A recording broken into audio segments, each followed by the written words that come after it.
The Resident Evil timeline is something the community felt like we had a good understanding of. Until the latest game, that is.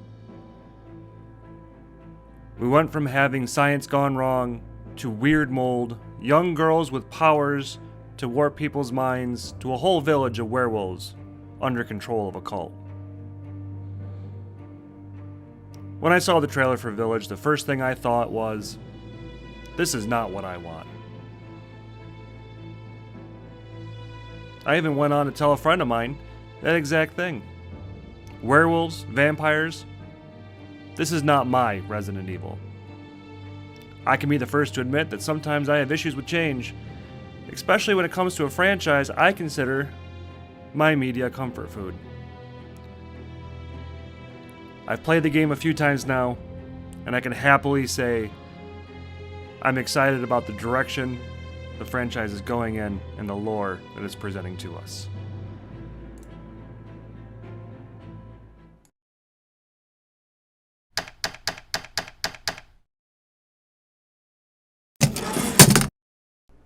At this moment in time, we can easily say that this is the point that is the earliest known spot in Resident Evil lore. We may not know her birthday, but we know it was in the latter end of the 19th century in an eastern mountain village in Europe.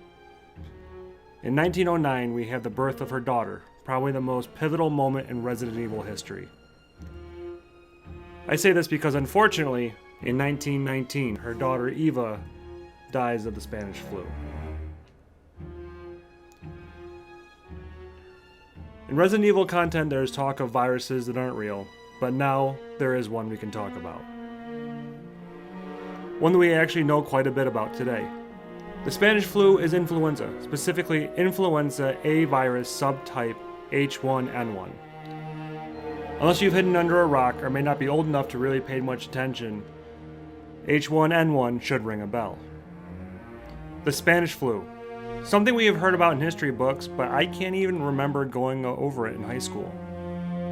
Similar strains have popped up, one of which was the H1N1 Russian flu variant of 1977 and the 2009 swine flu breakout. Spanish flu has some interesting names. A lot of them were meant to verbally attack different countries, but there is one that doesn't. And the one I find the most interesting was when it was called the Purple Death. The first wave of the disease started around March 1918. The second was apparently deadlier wave in the summer of the same year, but the third wave that impacted this story is the third wave of 1919. This wasn't nearly as bad, but it was worse than the initial wave, and it was started by the lifting of the maritime quarantines. All the waves totaled about 50 million people with a mortality rate roughly of 20%. So at that time, there really wasn't all that shocking to lose a loved one.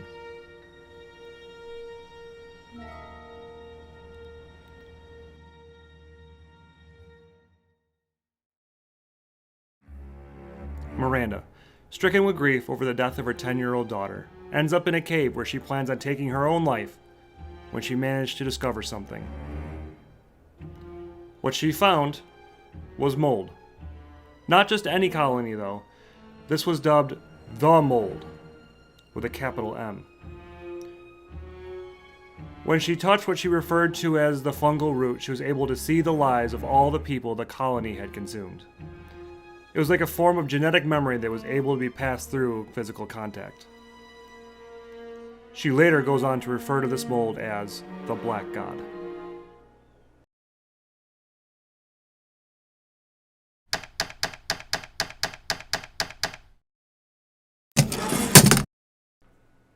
Once she returned to the village, she began to infect people there, often to cure a disease or sickness. I feel like it would be safe to assume that one of the things she cured was the same thing that took the life of her daughter. Using her newfound status as a healer, she proclaimed to be the voice of the Black God, his prophet and priestess. Apparently, the mold can also be used to help control the minds of people because it's exactly what was done in order to make the villagers worship the Black God and abandon their Christian faith. Slowly turning the village into worshippers was not her only goal and project. Over the coming decades, 4 specific people were turned and cultivated into helping run her growing empire in the region.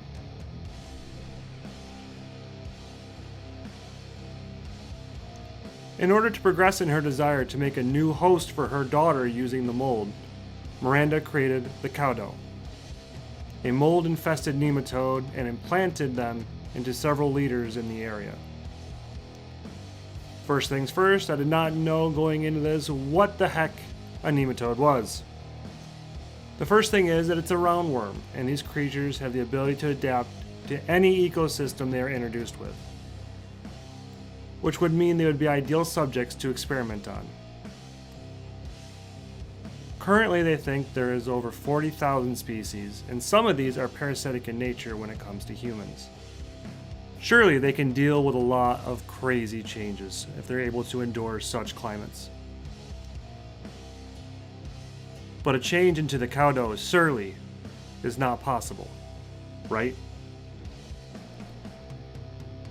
What if I told you that they are subject to an experiment that has been going on since 2003, and they seem to be far more durable and would be able to endure the drastic changes? The Space Shuttle Columbia, STS-107, established that nematodes were able to re-entry into Earth's atmosphere unprotected in the descent to the surface. Clearly, Miranda would have to know they have some durable properties when choosing them for the new host of her line of mutations. Okay, back to the story we were establishing. There were 4 local people of power that she used to expand her influence. Everyone knows the memes by now, but one of them would be Alicia Dimitrescu, who was recruited around 1958, but she wasn't the first, most likely. Donna Bienevento was around the same time, but there is no certain date for when she was experimented on. There is no date or even real rough idea when Salvatore Moreau was experimented on, and really all we know about Carl Heisenberg is that he was experimented on when he was a child, and most likely the eldest of the group. Each of them deserve their own video essays, in which we may have to end up diving into soon. There was one other she interacted with during this time when she was working on the Lords, and a lot of people gloss right over it, and that is Oswald E. Spencer. Longtime fans should know the name, but if not, Spencer is the man who helped found Umbrella. In the 1950s, he was in Europe hiking and managed to get lost, only to be found by Mother Miranda herself. They worked together, experimented, and must have grown rather close because Spencer kept in contact with the woman he looked up to over the years. This officially makes the latest game in the franchise to be the first one in a very concrete manner. While he was looking to evolve mankind, she was really only interested in bringing her daughter back, so they ended up separating ways.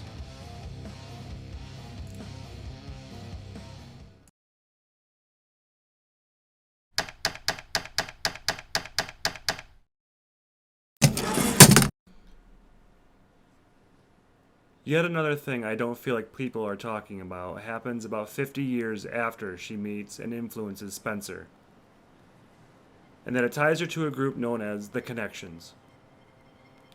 At the time of making this video, there is not a ton known about them, but they offered to help Miranda work on bringing her daughter back, but they wanted some of the mold.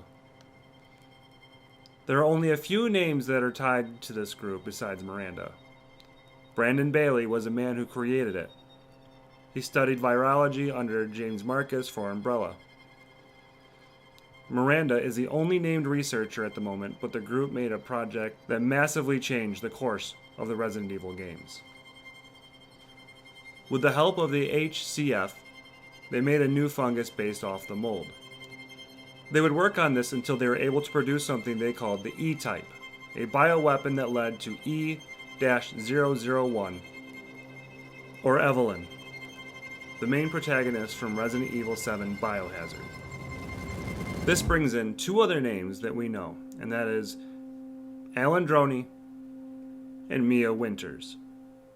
That's right, Mia was actually a bigger deal in the story than casual players would realize.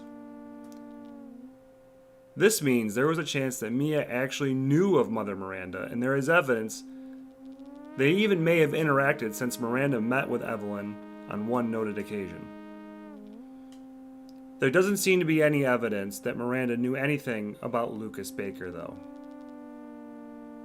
One thing that is important to note is that it was the connections that were the group to tell Miranda about the existence of Rose Winters.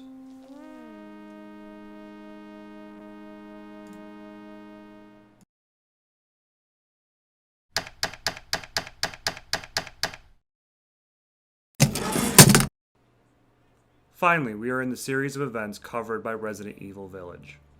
At this point, Miranda is over 100 years old, which means she looks amazing for her age.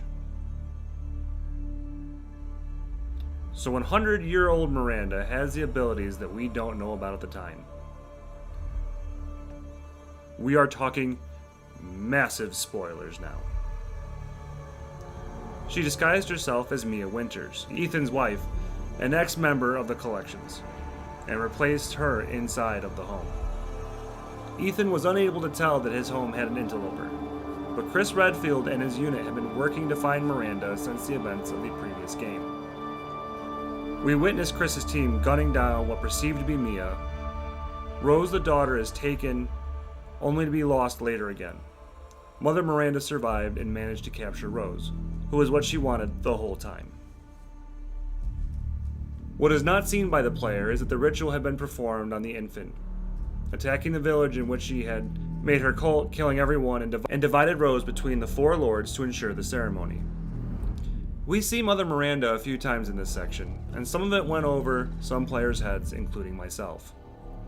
The old hag Ethan encounters in the village is Mother Miranda in disguise, similar to the one she used when becoming Mia. Given Ethan false information that his daughter was being held in the local castle owned by the Dimitrescu family. We do see her in her true form while she managed to kill off the last known villager in town, making sure to take him out personally.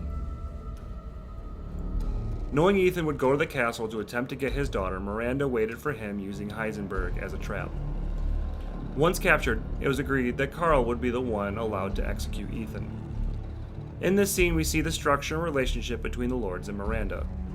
They defer to her, but it seems to be a fragile relationship at best. There's constant fighting and bickering between the lords until she clearly has had enough.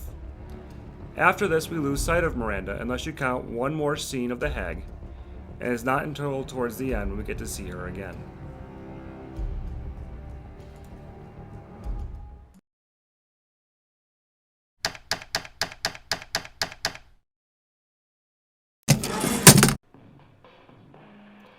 Miranda somehow managed to have the ceremony almost finished, waited in the place where the Black God waited. The fungal root was big enough now to destroy most of the town and able to defend itself against an attack by the EU BSAA. Ethan, surviving somehow until the very end, confronts the woman one-on-one. He encounters a scene where Rose is somehow together and able to fight back against the fungal influence. To any non-Resident Evil fan, this must sound like utter nonsense. After a brutal fight, Miranda loses, even with the help of the Black God. Now this is where I have some issues, and I hope I'm not the only one who feels this way. Why didn't she disguise herself again and just walk away? We see Ethan detonate a bomb to wipe out the mold, but is that really all of the mold? Most molds actually can and will experience heat death at around 140 to 160 degrees Fahrenheit. That's most molds. Some strains have heat-resistant spores. With the lore of Resident Evil, it wouldn't be shocking to learn that this mold has those spores and can withstand a blast. We won't know until future installments.